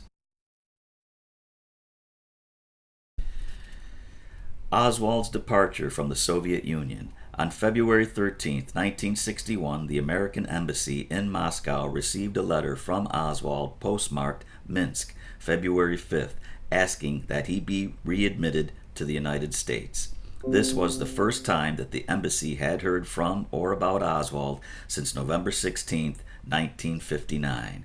The end of the 15-month silence came only a few days after the Department of State in Washington had forwarded a request to the Moscow embassy on February 1, 1961, informing the embassy that Oswald's mother was worried about him and asking that he get in touch with her if possible. The simultaneity of the two events was apparently coincidental. The request from Marguerite Oswald went from Washington to Moscow by sealed diplomatic pouch, and there was no evidence that the seal had been tampered with. The officer of the Department of State who carried the responsibility for such matters has testified that the message was not forwarded to the Russians after it arrived in Moscow. Oswald's letter does not seem to have been designed to ingratiate him with the embassy officials. It starts by incorrectly implying that he had written an earlier letter that was not answered, states that he will return to the United States only if he can first come to some agreement on there being no legal charges brought against him, and ends with a reminder to the officials at the embassy that they have a responsibility to do everything they can to help him, since he is an American citizen. The embassy's response to this letter was to invite Oswald to come personally to Moscow to discuss the matter. Oswald at first protested because of the difficulty of obtaining Soviet permission. He wrote 2 more protesting letters during the following 4 months, but received no indication that the embassy would allow him to handle the matter by mail. While the Department of State was clarifying its position on this matter, Oswald unexpectedly appeared in Moscow on Saturday, July 8, 1961. On Sunday, Marina Oswald flew to Moscow and was interviewed by officials in the American Embassy on Tuesday. The Commission asked the Department of State and the Central Intelligence Agency to comment on whether the Oswald's travel to Moscow without permission signified special treatment by the Soviet Union. From their responses, it appears that since Marina Oswald possessed a Soviet citizen's internal passport, she did not require prior approval to make the trip. Although Soviet law did require her husband, as the holder of a stateless passport, to obtain advance permission for the trip, his failure to do so would not normally have been considered a serious violation. In this respect, the CIA has advised the Commission as follows. Oswald's travel from Minsk to Moscow and return in July 1961 would normally have required prior authorization. Bearers of a Soviet passport for foreigners are required to obtain travel authorization from the Visa and Registration Department if they desire to leave the city or where they are domiciled. This same requirement is believed to apply to persons such as Oswald holding Soviet stateless passports. The practicality of even unauthorized travel was demonstrated by events related by a United States citizen who defected in 1960 and subsequently was sent to Kiev to study. After repatriating, this defector told U.S. authorities he had made a total of 7 unauthorized trips from Kiev during his stay in the USSR. He was apprehended on 2 of his flights and was returned to Kiev each time, the second time under escort. On both occasions, he was merely reprimanded by the deputy chief of the institute at which he was studying. Since Marina had a Soviet citizen's internal passport, there would have been no restrictions against her making the trip to Moscow. The answers of the Department of State, together with the Commission's specific questions, are as follows. B. Could resident foreigners normally travel in this manner without first obtaining such permission? Answer. There are only a few U.S. nationals now living in the Soviet Union. They include an American Roman Catholic priest, an American Protestant minister, a number of correspondents, some students, and technical advisors to Soviet businesses. We know that the priest, the minister, the correspondents, and the students must obtain permission from Soviet authorities before taking any trips. The technical advisors notify officials of their project before they travel, and these officials personally inform the militia. C. If travel of this type was not freely permitted, do you believe that Oswald normally would have been apprehended during the attempt or punished after the fact for traveling without permission? Answer. Based on the information we have, we believe that if Oswald went to Moscow without permission and this was known to the Soviet authorities, he would have been fined or reprimanded. Oswald was not, of course, an average foreign resident. He was a defector from a foreign country and the bearer of a Soviet internal stateless passport during the time when he was contemplating the visit to Moscow to come to the embassy. The Soviet authorities probably knew about Oswald's trip even if he did not obtain advance permission, since in most instances the Soviet militia guards at the embassy asked for the documents of unidentified persons entering the embassy grounds. An American citizen who, with her American citizen husband, went to the Soviet Union to live permanently and is now trying to obtain permission to leave, informed the embassy that she had been fined for not getting permission to go from Odessa to Moscow on a recent trip to visit the embassy. D. Even if such travel did not have to be authorized, do you have any information or observations regarding the practicality of such travel by Soviet citizens or persons in Oswald's status? Answer. It is impossible to generalize in this area. We understand from interrogations of former residents in the Soviet Union who were considered stateless by Soviet authorities that they were not permitted to leave the town where they resided without permission of the police. In requesting such permission, they were required to fill out a questionnaire giving the reason for travel, length of stay, addresses of individuals to be visited, etc. Notwithstanding these requirements, we know that at least one stateless person often traveled without permission of the authorities and stated that police stationed at railroad stations usually spot-checked the identification papers of every 10th traveler, but that it was an easy matter to avoid such checks. Finally, she stated that persons who were caught evading the registration requirements were returned to their hometowns by the police and sentenced to short jail terms and fined. These sentences were more severe for repeated violations. When Oswald arrived at the embassy in Moscow, he met Richard E. Snyder, the same person with whom he had dealt in October of 1959. Primarily on the basis of Oswald's interview with Snyder on Monday, July 10, 1961, the American embassy concluded that Oswald had not expatriated himself. See Appendix 15, pages 752 to 760.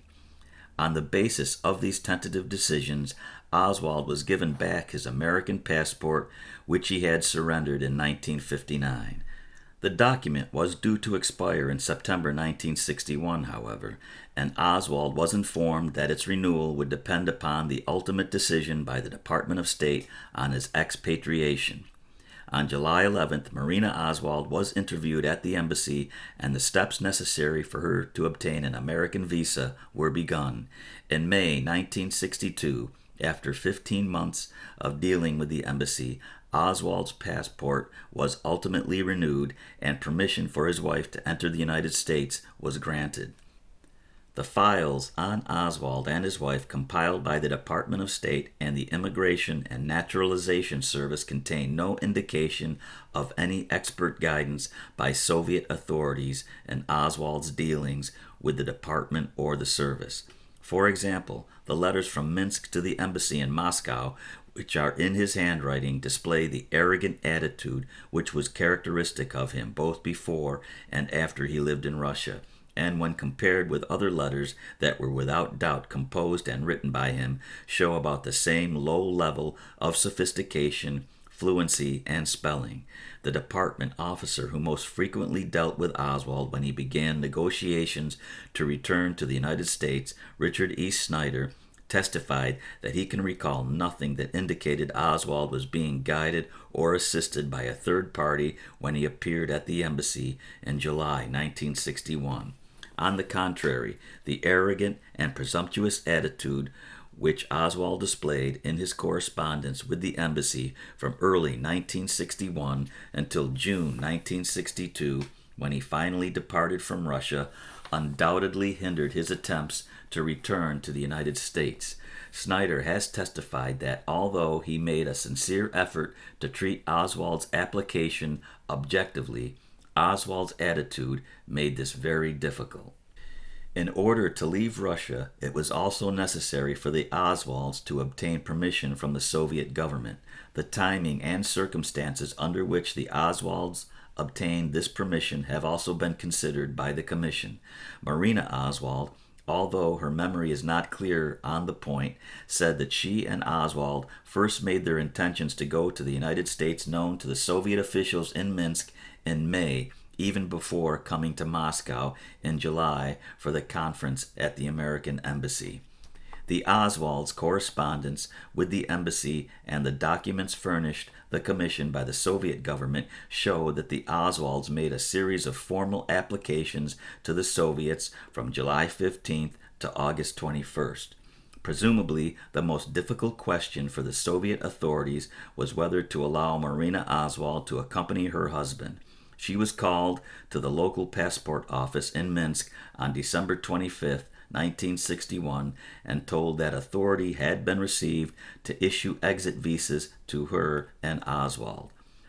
Obtaining the permission of the Soviet government to leave may have been aided by a conference which Marina Oswald had at her own request with a local MVD official, Colonel Askanov, sometime in late 1961. She testified that she applied for the conference at her husband's urging after he had tried unsuccessfully to arrange such a conference for himself. She believed that it may have been granted her because her uncle with whom she had lived in Minsk before her marriage was also an MVD official. The correspondence with the American Embassy at this time reflected that the Oswalds did not pick up their exit visas immediately. On January 11, 1962, Marina Oswald was issued her Soviet exit visa. It was marked valid until December 1, 1962. The Oswalds did not leave Russia until June 1962, but the additional delay was caused by problems with the U.S. government and by the birth of a child in February. Permission of the Soviet authorities to leave, once given, were never revoked. Oswald told the FBI in July 1962, shortly after he returned to the United States, that he had been interviewed by the MVD twice. Once when he first came to the Soviet Union, and once just before he departed. His wife testified that the second interview did not occur in Moscow, but that she and her husband dealt with the MVD visa officials frequently in Minsk. Investigation of the circumstances, including the timing under which the Oswalds obtained permission from the Soviet government to leave Russia for the United States, show that they differed in no discernible manner from the normal. The Central Intelligence Agency has informed the Commission that normally a Soviet national would not be permitted to emigrate if he might endanger Soviet national security once he went abroad. Those persons in possession of confidential information, for example, would constitute an important category of such security risks. Apparently, Oswald's pre-departure interview by the MVD was part of an attempt to ascertain whether he or his wife had access to any confidential information. Marina Oswald's reported interview with the MVD in late 1961, which was arranged at her request, may have served the same purpose. The Commission's awareness of both interviews derives entirely from Oswald's and his wife's statements and letters to the American Embassy, which afford additional evidence that the conferences carried no subversive significance. It took the Soviet authorities at least 5.5 months from about July 15, 1961 until late December to grant permission for the Oswalds to leave the country. When asked to comment upon the alleged rapidity of the Oswalds' departure, the Department of State advised the Commission.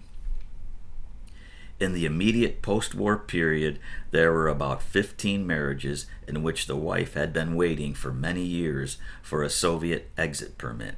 After the death of Stalin, the Soviet government showed a disposition to settle these cases. In the summer of 1953, permission was given for all of this group of Soviet citizen wives to accompany their American citizen husbands to the United States. Since this group was given permission to leave the Soviet Union, there have been from time to time marriages in the Soviet Union of American citizens and Soviet citizens. With one exception, it is our understanding that all of the Soviet citizens involved have been given permission to emigrate to the United States after waiting periods which were, in some cases, from 3 to 6 months, and in others, much longer. Both the Department of State and Central Intelligence Agency compiled data for the Commission on Soviet wives of American citizens who received exit visas to leave the Soviet Union, where the relevant information was available. In both cases, the data were consistent with the above conclusion of the State Department. The Department of State had sufficient information to measure the time span in 14 cases. The department points out that it has information on the dates of application for and receipt of Soviet exit visas only on those cases that have been brought to its attention. A common reason for bringing a case to the attention of the department is that the granting of the exit visa by the Soviet Union has been delayed, so that the American spouse seeks the assistance of his own government. It therefore appears that the sampling data carry a distinct bias toward lengthy waiting periods. Of the 14 cases tested, 6 involve women who applied for visas after 1953, when the liberalized post-Stalin policy was in effect. The approximate waiting periods for these wives were, in decreasing order, 13 months, 6 months, 3 months, 1 month, and 10 days. Of the 11 cases examined by the Central Intelligence Agency in which the time period is known or can be inferred, the Soviet wives had to wait from 5 months to a year to obtain exit visas. In his correspondence with the American Embassy and his brother while he was in Russia, in his diary, and in his conversations with people in the United States after he returned, Oswald claimed that his wife had been subjected to pressure by the Soviet government in an effort to induce her not to emigrate to the United States. In the embassy correspondence, Oswald claimed that the pressure had been so intense that she had to be hospitalized for 5 days for nervous exhaustion. Marina Oswald testified that her husband exaggerated and that no such hospitalization or nervous exhaustion ever occurred. However, she did testify that she was questioned on the matter occasionally and given the impression that her government was not pleased with her decision. Her aunt and uncle in Minsk did not speak to her for a long time. She also stated that she was dropped from membership in the Communist Youth Organization when the news of her visit to the American Embassy in Moscow reached that organization. A student who took Russian lessons from her in Texas testified that she once referred to the days when the pressure was applied as a very horrible time. Despite all this, Marina Oswald testified that she was surprised that their visas were granted as soon as they were, and that hers was granted at all. This evidence thus indicates that the Soviet authorities, rather than facilitating the departure of the Oswalds, first tried to dissuade Marina Oswald from going to the United States, and then, when she failed to respond to the pressure, permitted her to leave without undue delay. There are indications that the Soviet treatment of another recent defector who left the Soviet Union to return to the United States resembled that accorded to the Oswalds. On the basis of all the foregoing evidence, the Commission concluded that there was no reason to believe that the Oswalds received unusually favorable treatment in being permitted to leave the Soviet Union. Associations in the Dallas-Fort Worth community. The Russian-speaking community. Shortly after his return from Russia in June 1962, Oswald and his family settled in Fort Worth, Texas, where they met a group of Russian-born or Russian-speaking persons in the Dallas-Fort Worth area. The members of this community were attracted to each other by common background, language, and culture. Many of them were well-educated, accomplished, and industrious people, several being connected with the oil exploration, production, and processing industry that flourishes in the Dallas-Fort Worth area. As described more fully in Chapters 7 and in Appendix 13, many of these persons assisted the Oswalds in various ways. Some provided the Oswalds with gifts of such things as food, clothing, and baby furniture. Some arranged appointments and transportation for medical and dental treatment and assumed the cost in some instances. When Oswald undertook to look for employment in Dallas in early October of 1962, and again when marital difficulties arose between the Oswalds in November of the same year, Marina Oswald and their child were housed at times in the home of various members of the group. The Commission has examined the background of many of these individuals and has thoroughly investigated Oswald's relationship with them.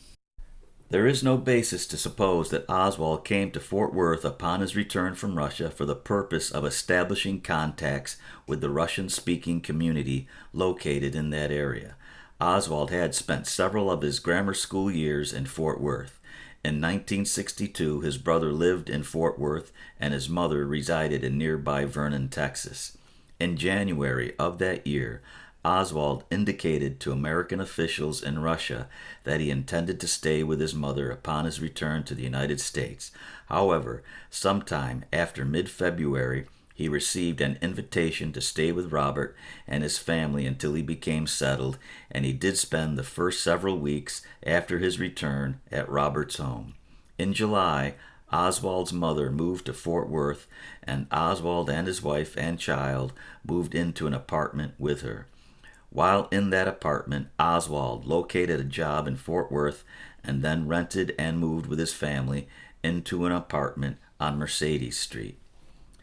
Upon his arrival in 1962, Oswald did not know any members of the relatively small and loosely knit Russian-speaking community.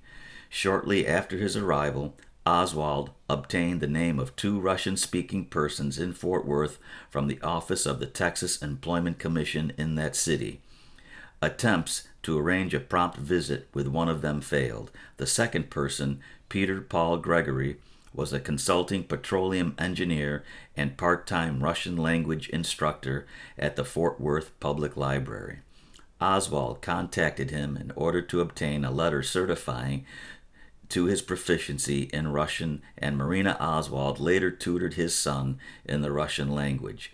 Gregory introduced the Oswalds to George Bouhay and Ann Meller, both of whom lived in Dallas and became interested in the welfare of Marina Oswald and her child. Through them, other members of the Russian community became acquainted with the Oswalds. The Oswalds met some 30 persons in the Russian-speaking community, of whom 25 testified before the commission or its staff.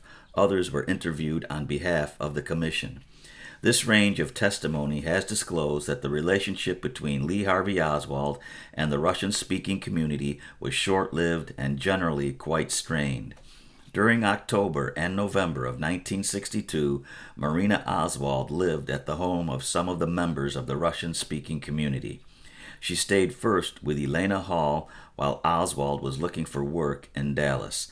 In early November, Marina Oswald and the baby joined Oswald in Dallas, but soon thereafter she spent approximately 2 weeks with different Russian-speaking friends during another separation. Oswald openly resented the help Marina's Russian friends gave to him and his wife, and the efforts of some of them to induce Marina to leave him. George Bouhay attempted to dissuade Marina from returning to her husband in November 1962, and when she rejoined him, Bouhay became displeased with her as well. Relations between the Oswalds and the members of the Russian community had practically ceased by the end of 1962. Catherine Ford, one of the members of the group, summed up the situation as it existed at the end of January 1963. So it was, rather, sort of, Marina and her husband were dropped at that time. Nobody actually wanted to help.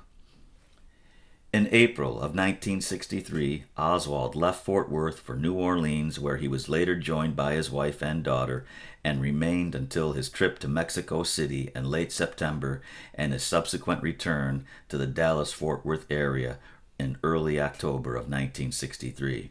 With only minor exceptions, there is no evidence that any member of the Russian-speaking community had further contact with Oswald or his family after April. In New Orleans, Oswald made no attempt to make new Russian-speaking acquaintances for his wife, and there is no evidence that he developed any friendships in that city. Similarly, after the return from New Orleans, there seemed to have been no communication between the Oswalds and this group until the evening of November 22, 1963, when the Dallas police enlisted Ilya Mamontov to serve as an interpreter for them in their questioning of Marina Oswald. George de Mohrenschildt and his wife, both of whom speak Russian as well as several other languages, however, did continue to see the Oswalds on occasion up to about the time Oswald went to New Orleans on April 24, 1963. De Mohrenschildt was apparently the only Russian-speaking person living in Dallas for whom Oswald had appreciable respect, and this seems to have been true even though de Mohrenschildt helped Marina Oswald leave her husband for a period in November of 1962. In connection with the relations between Oswald and de Mohrenschildt, the Commission has considered testimony concerning an event which occurred shortly after Oswald shot at General Walker. The de Mohrenschildts came to Oswald's apartment on Neely Street for the first time on the evening of April 13, 1963, apparently to bring an Easter gift for the Oswald child. Mrs. de Mohrenschildt testified that while Marina Oswald was showing her the apartment, she saw a rifle with a scope in a closet. Mrs. de Mohrenschildt then told her husband, in the presence of the Oswalds, that there was a rifle in the closet. Mrs. de Mohrenschildt testified that George, of course, with his sense of humor, Walker was shot at a few days ago within that time. He said, "Did you take a pot shot at Walker by any chance?" At that point, Mr. de Mohrenschildt testified Oswald sort of shriveled, you see, when I asked this question, made a peculiar face, and changed the expression on his face, and remarked that he did target shooting. Marina Oswald testified that the de Mohrenschildts came to visit a few days after the Walker incident, and that when de Mohrenschildt made his reference to Oswald's possibly shooting at Walker, Oswald's face changed. He almost became speechless. According to the de Mohrenschiltz, Mr. de Mohrenschilt's remark was intended as a joke and he had no knowledge of Oswald's involvement in the attack on Walker. Nonetheless, the remark appears to have created an uncomfortable silence, and the de Mohrenschiltz left very soon afterwards. They never saw either of the Oswalds again. They left in a few days on a trip to New York City and did not return until after Oswald had gone to New Orleans. A postcard from Oswald to de Mohrenschiltz was apparently the only contact they had thereafter. The de Mohrenschiltz left in early June for Haiti on a business venture, and they were still residing there at the time they testified on April 23, 1964. Extensive investigation has been conducted into the background of both de Mohrenschiltz. The investigation has revealed that George de Mohrenschiltz is a highly individualistic person of varied interests. He was born in the Russian Ukraine in 1911 and fled Russia with his parents in 1921 during the civil disorder following the revolution. He was in a Polish cavalry military academy for 1.5 years. Later, he studied in Antwerp and attended the University of Liège, from which he received a doctor's degree in international commerce in 1928. Soon thereafter, he emigrated to the United States. He became a U.S. citizen in 1949. De Mohrenschiltz eventually became interested in oil exploration and production. He entered the University of Texas in 1944 and received a master's degree in petroleum geology and petroleum engineering in 1945. He has since become active as a petroleum engineer throughout the world. In 1960, after the death of his son, he and his wife made an 8-month hike from the United States-Mexican border to Panama over primitive jungle trails. By happenstance, they were in Guatemala City at the time of the Bay of Pigs invasion. A lengthy film and complete written log was prepared by de Mohrenschiltz, and a report of the trip was made to the U.S. government. Upon arriving in Panama, they journeyed to Haiti, where de Mohrenschiltz eventually became involved in a government-oriented business venture in which he has been engaged continuously since June 1963 until the time of this report. The members of the Dallas-Fort Worth Russian community and others have variously described de Mohrenschiltz as eccentric, outspoken, and a strong believer in individual liberties and in the U.S. form of government, but also of the belief that some form of undemocratic government might be best for other peoples. De Mohrenschiltz frankly admits his provocative personality. Jean de Mohrenschiltz was born in Harbin, China, of white Russian parents. She left during the war with Japan, coming to New York in 1938, where she became a successful ladies' dress and sportswear apparel designer. She married her present husband in 1959. The Commission's investigation has developed no signs of subversive or disloyal conduct on the part of either of the de Mohrenschiltz. Neither the FBI, CIA, nor any witness contacted by the Commission has provided any information linking the de Mohrenschiltz to subversive or extremist organizations, nor has there been any evidence linking them in any way with the assassination of President Kennedy. The Commission has also considered closely the relations between the Oswalds and Michael and Ruth Payne of Irving, Texas. The Paynes were not part of the Russian community which has been discussed above. Ruth Payne speaks Russian, however, and for this reason was invited to a party in February of 1963 at which she became acquainted with the Oswalds. The host had met the Oswalds through the de Mohrenschiltz. Marina Oswald and Ruth Payne subsequently became quite friendly, and Mrs. Payne provided considerable assistance to the Oswalds. Marina Oswald and her child resided with Ruth Payne for a little over 2 weeks while Oswald sought a job in New Orleans in late April and early May 1963. In May, she transported Marina Oswald to New Orleans, paying all of the traveling and other expenses. While the Oswalds were in New Orleans, the two women corresponded. Mrs. Payne came to New Orleans in late September and took Marina Oswald and her child to her home in Irving. Since Oswald left for Mexico City promptly after Mrs. Payne and his family departed New Orleans, the Commission has considered whether Ruth Payne's trip to New Orleans was undertaken to assist Oswald in this venture, but the evidence is clear that it was not. In her letters to Ruth Payne during the summer of 1963, Marina Oswald confided that she was having continuing difficulties with her husband, and Mrs. Payne urged Marina Oswald to live with her in Irving. The letters of the two women prior to Mrs. Payne's arrival in New Orleans on September 20th, 1963, however, contains no mention that Oswald was planning a trip to Mexico City or elsewhere. In New Orleans, Mrs. Payne was told by Oswald that he planned to seek employment in Houston or perhaps Philadelphia. Though Marina Oswald knew this to be false, she testified that she joined in this deception. At no time during the entire weekend was Mexico City mentioned. Corroboration for this testimony is found in a letter Mrs. Payne wrote to her mother shortly after she and Marina Oswald had returned to Irving on September 24th, in which she stated that Marina Oswald was again living with her temporarily and that Oswald was job hunting. When Oswald arrived at the Payne home on October 4th, he continued his deception by telling Mrs. Payne in his wife's presence that he had been unsuccessful in finding employment. At Oswald's request, Marina Oswald remained silent. Marina Oswald lived with Ruth Payne through the birth of her second daughter on October 20th, 1963, and until the assassination of President Kennedy. During this period, Oswald obtained a room in Dallas and found employment in Dallas, but spent weekends with his family at the Payne home.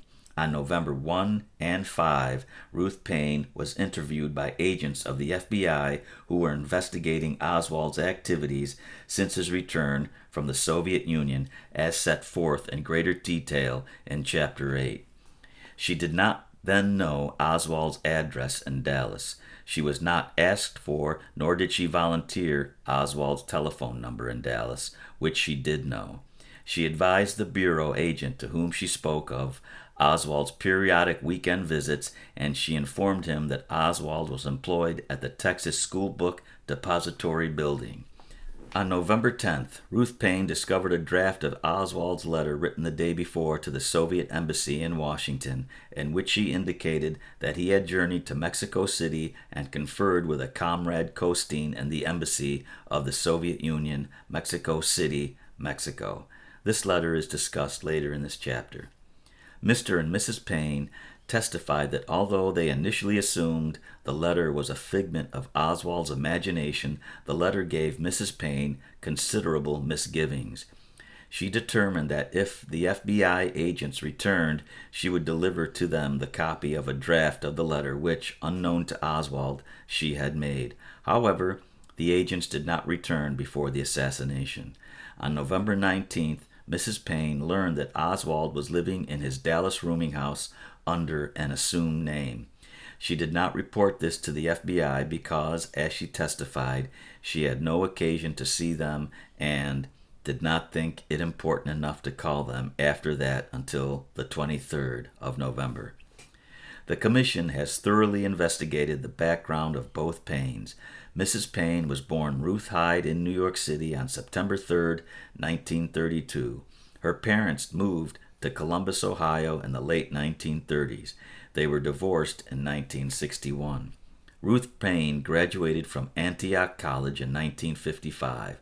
While in high school, she first became interested in Quaker activities. She and her brother became Quakers in 1951. In 1952, following completion of her sophomore year at Antioch College, she was a delegate to two Friends conferences in England.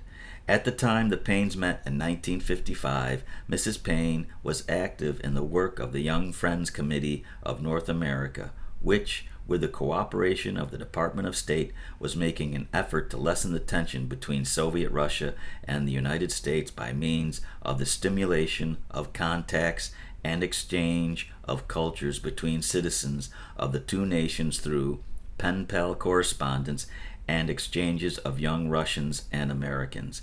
It was during this period that Mrs. Payne became interested in the Russian language. Mrs. Payne participated in a Russian-American student exchange program sponsored by the Young Friends Committee of North America and has participated in the pen pal phase of the activities of the Young Friends Committee. She has corresponded until recently with a school teacher in Russia.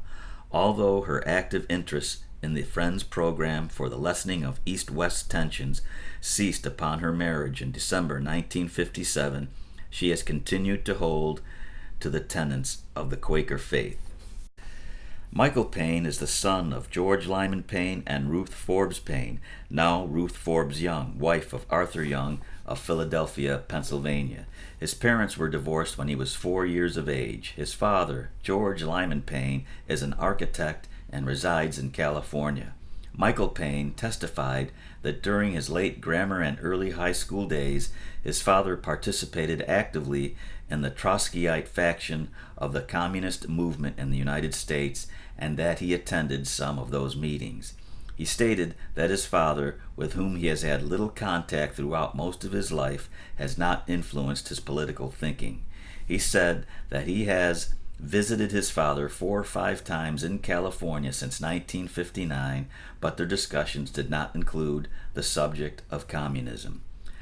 Since moving to Irving, Texas in 1959, he has been a research engineer for Bell Helicopter Company in Fort Worth. Mr. Payne has security clearance for his work. He has been a longtime member of the American Civil Liberties Union. Though not in sympathy with rightist political aims, he has attended a few meetings of far-right organizations in Dallas for the purpose, he testified, of learning something about those organizations and because he was interested in seeing more communication between the right and the left. The Commission has conducted a thorough investigation of the Paynes' finances and is satisfied that their income has been from legitimate and traceable sources and that their expenditures were consistent with their income and for normal purposes. Although in the course of their relationship with the Oswalds, the Paynes assumed expenses for such matters as food and transportation with a value of approximately $500, they made no direct payments to and received no monies or valuables from the Oswalds. Although prior to November 22nd, Mrs. Payne had information relating to Oswald's use of an alias in Dallas, his telephone number, and his correspondence with the Soviet embassy, which she did not pass on to the FBI, her failure to have come forward with this information must be viewed within the context of the information available to her at that time. There is no evidence to contradict her testimony that she did not then know about Oswald's attack on General Walker, the presence of the rifle on the floor of her garage, Oswald's ownership of a pistol, or the photographs of Oswald displaying the firearms. She thus assumed that Oswald, though a difficult and disturbing personality, was not potentially violent, and that the FBI was cognizant of his past history and current activities. Moreover, it is from Mrs. Payne herself that the Commission has learned that she possessed the information which she did have. Mrs. Payne was forthright with the agent of the FBI with whom she spoke in early November 1963, providing him with sufficient information to have located Oswald at his job if he had deemed it necessary to do so, and her failure to have taken immediate steps to notify the Bureau of the additional information does not, under the circumstances, appear unusual. Throughout the Commission's investigation, Ruth Payne has been completely cooperative, voluntarily producing all correspondence, memoranda, and other written communications in her possession that had passed between her and Marina Oswald both before and after November 22, 1963. The Commission has had the benefit of Mrs. Payne's 1963 date book and calendar and her address book and telephone notation book, in both of which appear many entries relating to her activities with the Oswalds. Other material of purely personal nature was also voluntarily made available. The Commission has found nothing in the Paynes' background, activities, or finances which suggests disloyalty to the United States, and it has concluded that Ruth and Michael Payne were not involved in any way with the assassination of President Kennedy. A fuller narrative of the social contacts between the Oswalds and the various persons of the Dallas-Fort Worth community is incorporated in Chapter 7 and Appendix 13, and the testimony of all members of the group who testified before the Commission is included in the printed record which accompanies the report. The evidence establishes that the Oswalds' contacts with these people were originated and maintained under normal and understandable circumstances.